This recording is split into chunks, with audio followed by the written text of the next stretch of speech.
sorgeix d'aquí, de dos versos del Miquel Martí i Pol, que diuen: ara que el gest se'n menja mitja vida i en cada mot vull que s'hi senti el pes.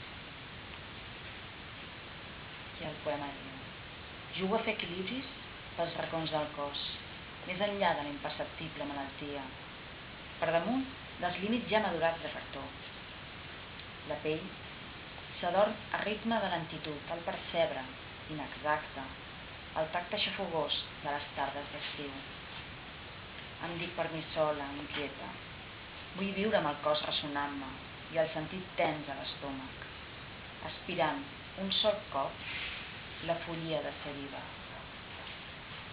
Valva, per les teves mans calentes, he esbrinat la por a dir dues paraules, a estrafer el desig de la dolcesa. I si se m'esborra el rastre? Escric a crits la pell del meu cos, perquè el tacte no se'n mengi mitja vida.